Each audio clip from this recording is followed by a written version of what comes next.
Hi there, warm welcome. You're watching Bluprint Explosive Exclusive with me, Meghna Deka. Lots been said about Puja Khedkar and how she managed to hoodwink the system. But today, here on the show, we are going to tell you it's not just about her, but she seemed to be a legatee of privilege and entitlement. Why do we say that? Because here on Times Now, repeatedly over the last few weeks, we've been getting you details of how she lived an entitled life, supported by her family as well. All of them in powerful positions. Father, an IAS officer, mother, a sarpanch as well. The kind of VIP entitlement that they were used to showed that they thought that they were above the law. Of course, she has been shunted. Puja Khedkar has been shunted from the IAS and her training has stopped. Manorama Khedkar, that is of course her mother, she has now been arrested. That's the latest input which has happened. Early in the morning today, in raids, Manorama Khedkar has been arrested by the Pune Police. And these are the visuals that we are getting you on your screens of that arrest. Now, she had been sent to police custody till the 20th of July. The Pune Police, remember, tracked down Manorama from a hotel in Raigarh after an extensive search. Now, this arrest, remember, comes after an old video surfaced which showed Manorama Khedkar brandishing a gun that we were showing you earlier, of her brandishing a gun and threatening a farmer. This was regarding a land dispute. But what's interesting in this video, which dates to over a year back, there was no action taken against Manorama Khedkar. For over 1 year, she managed to get away with this kind of open threats, abuse, and also brandishing a gun. And it took 1 year for the police and the authorities to act against this entitlement. Times now learned that Manorama Khedkar had reached there with her driver at around 10 p.m. last night in the small place in Pune after she was on the run. The driver then booked a room with Manorama, claiming that she was his mother. Listen in to how Manorama Khedkar, 1 year after threatening a farmer in this manner who ran from pillar to post to try and get some justice, failed to do so. Only now have the police managed to arrest her. Watch this. उन्हें हमने सुबह में महाड़ से detain किया है. She is on her वे और अब उनसे इंक्वायरी करेंगे. उसके बाद फर्दर लीगल एक्शन उनके खिलाफ ली जाएगी. वहाँ पे एक होटल में वो पाई गई है और हमने उनको इंक्वायरी के लिए हमारे साथ हमारी टीम उनको लेकर आ रही है. Well, the farmer was at the receiving end. He filed a complaint with the police way back in 2023 when this entire incident had happened. 2023, he had gone and complained to the police, but the cops had then just issued a notice to Manorama Khedkar. Of course, she was also a panchayat sarpanch and her husband happened to be an IAS officer. After the video went viral, a year later, an FIR finally has been registered in the matter, and this manhunt was launched for Manorama Khedkar for brandishing a gun. Now, in a mega Times Now impact, the accused is finally there in Pune Police's custody. Today, when being produced in court, we confronted Manorama Khedkar with some very straight questions. Watch how she has no answers for her. Farmers को ma'am आपने क्यों pistol निकाली थी farmers पे? Ma'am आपने क्यों pistol निकाली थी फार्मर्स पे? क्यों थ्रेटन किया था? आपने वर्कर्स को, मेट्रो वर्कर्स को भी थ्रेटन किया था मैम. दिलीप केतकर किधर है? Ma'am why did you threaten? Ma'am why did you use pistol? Ma'am why did you use pistol? Why you threaten farmers? Four farmers bye a pistol. एक minute. Ma'am, why did you threaten metro workers and police as well? Ma'am, what was the reason? Where is Dilip Khedkar? एक minute. And not just that, startling allegations have also surfaced against Dilip Khedkar, the father of IAS officer Puja Khedkar. That, of course, is Dilip Khedkar on your screens. Well, Times Now has managed to access documents detailing a history of corruption charges against him, the father. The timeline of these allegations spans across several years, beginning in 2015. Let's take a look at the rap sheet as well. In 2015, there was this complaint that 300 to 400 entrepreneurs had filed a complaint against Dilip Khedkar. Why? We'll get you the details. In fact, they said that Dilip Khedkar had extorted money as the Kolhapur regional officer from those businessmen. In 2018, then, he apparently, allegedly had demanded for the rest of money to restore the electricity and water supply. This is in 2018. So over the years, these are the number of complaints which have been building up. But Dilip Khedkar, remember, is still on the run. Also in 2018, he allegedly, in 2019, Sona Alloys Private Limited had filed a complaint against Pooja's father, Dilip Khedkar. In fact, it had filed this complaint against her father, Dilip Khedkar, and we'll get you the details why. There you have it on your screens. Wrongfully harassed the factory owners over the sewer-related issues. So these are the allegations which have been coming in. He also allegedly, he had Suprabhaba Polymer as well as packaging in Pune, which had filed a complaint against Dilip Khedkar. They said the company had alleged that Khedkar had demanded 20 lakh rupees as bride. So this is just a rap sheet of her father. But not just that, Pune Khedkar, remember, had been summoned by the Pune Police to record her statement as well. After Puja Khedkar filed a harassment case against the Pune District Collector. The District Collector, remember, had earlier reported Khedkar's alleged misuse of power in the Maharashtra government, and which is why she is so angry that she filed a complaint against the collector for seeking her transfer. Watch this. Well, before we get you more reactions, in fact, let me go across to our panelists. Joining us today on the show, we have Naveen Chomal, a lawyer. Also, Varun Kullar is joining us, a former bureaucrat of the Ministry of Defence. I'm going to come to you first, Mr. Naveen Chomal, because we've been pulling out the rap sheet of not just Puja Khedkar, the kind of irregularities which are now under the lens against her father, against the mother. Her father has had complaints dating back to 2015. Mother has a complaint where there is a video of her brandishing a gun against a poor farmer over a year back.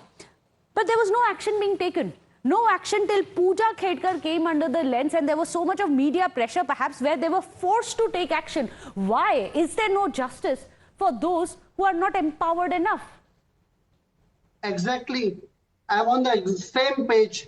In fact, the nation owes to the media, your channel, and all other vigilant people who are raising the voice.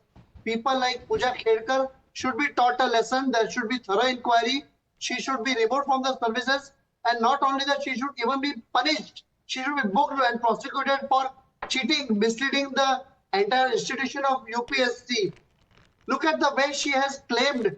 She has claimed being a handicapped, visually impaired, and then did not even appear despite all the summons from the AIMS. And she has been taking the system for a ride. And not only her, even her father was there involved in manipulating the entire system. And you can see the entire family background. Even her mother has been threatening the people on the street, wielding a gun. This is totally unacceptable in our society. In fact, we all must raise a voice and pressurize the government to take the action. Though her father may be a politician now, but we should not succumb to any vote bank politics. The government should not take into consideration the vote bank thing or the vote of that particular community, but should now send a clear message to the nation that now all this will not be allowed in the country, and whenever such matters come to light, they should be always face the action of the law. Absolutely. I couldn't agree with you more, but Varun Kullar, it is this dangerous nexus that we have seen, and I agree with Naveen Chomal. Yes, it is up to the government, it is up to the politicians to ensure that any kind of discrepancy which comes must be strictly acted upon, and they must set an example. But here's the problem. We've seen that there is a nexus between netas and babus themselves, which gives them that shield of impunity where they feel that they can get away with literally anything. Varun Kullar, who's going to act? Yeah. So if you think about it, right, there's something definitely wrong in DOPT, right? Because they check and verify all certificates in great detail, right? During our time, I actually appeared for the physical test twice, right? Because there was a gap between my joining and when actually what happens is after the interview, we have a medical test. But if you're joining late, you have a medical test again, right? Due to some reason or something, right? So it used to be very thorough. So it's shocking that she has skipped the medical test, right? There's something seriously wrong, right, in DOPT that this was allowed. It seems to be a clear case of corruption, right? Because the allocation is never done before the medical test is, actually clear. So there's something really wrong.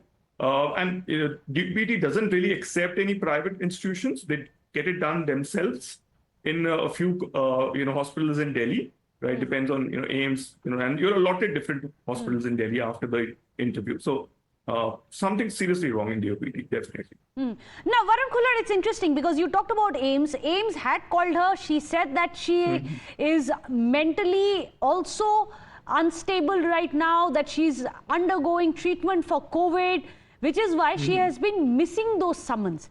But systematically, if someone who has been missing the summons and medical tests, but yet being allowed, she was actually completing her entire IAS training. For over years, this has happened. Yes, it's not just about one case of corruption. Over the years, how can a candidate hoodwink the entire system? So it points out to political power being misused, definitely. Precisely. Right here. Right. There's no other arguments for it, because DOPT is the hardest institution in our country. In a case you try to just get them online and try to talk to them for anything. For the simplest of things, they'll make it very, very hard for you. Right. So I feel that, this is definitely a case of political pressure being applied to get this allocation done. Not possible any other way. I don't believe that there's any other way this can happen. Even let's say, even if I give an exception, like, okay, you were sick at that time, you would be called again. Absolutely.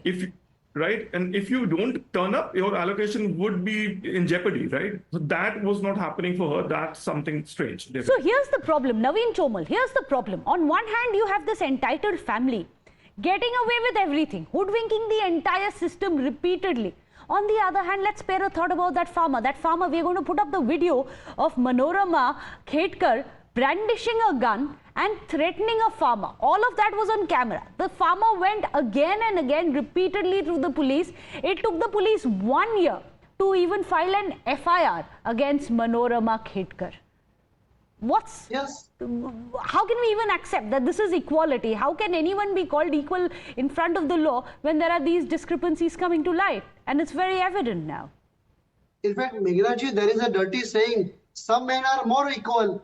So she seems to be from the category of being more equal.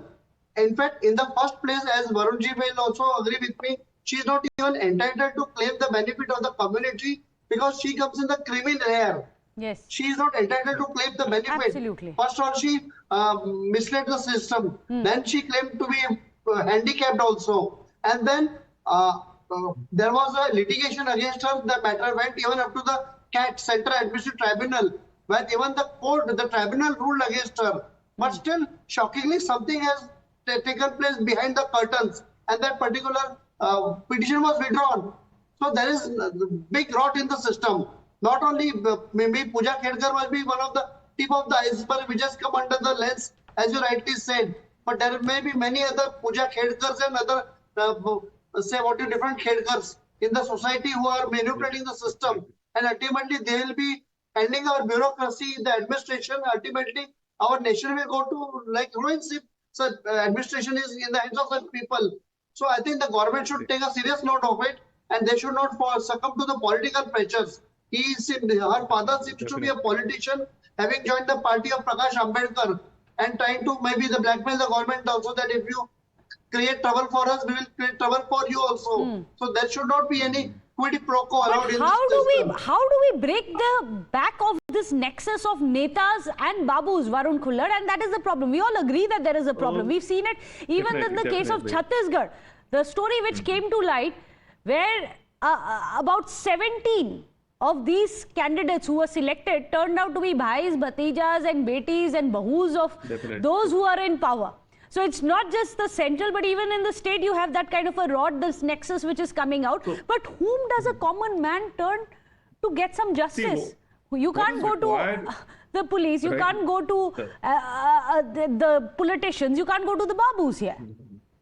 So, Meghna, what has been happening across, especially in state services, in UPSC it doesn't happen, right? But in state services especially, there, as you pointed out, many times you figure out that the people who have been selected are related to those people in power. And it seems to be a case of maybe a clear case of cheating, right? The system in simple terms.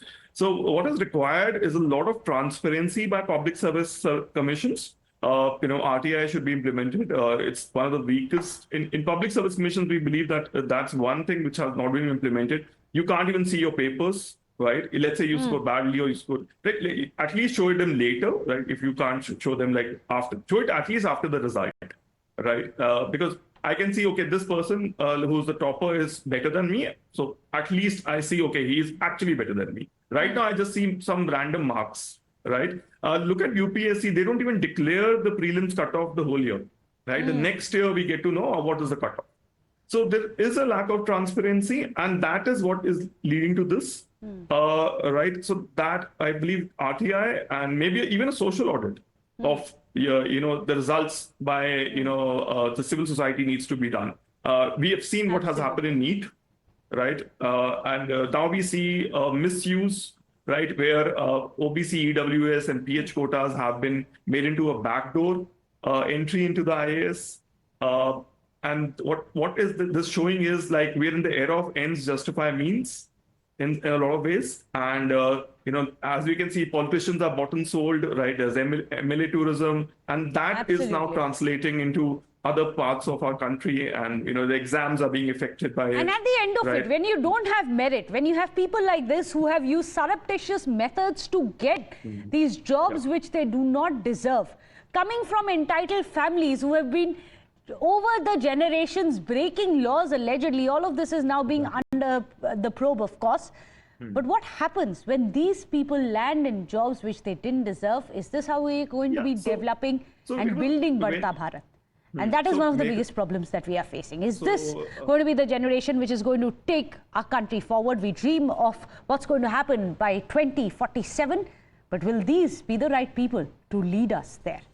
Well, thank you so much, Naveen Chomal, as well as Varun Khullar, for joining us here on the show. With that, a short break. Don't go anywhere. We return in 2 minutes.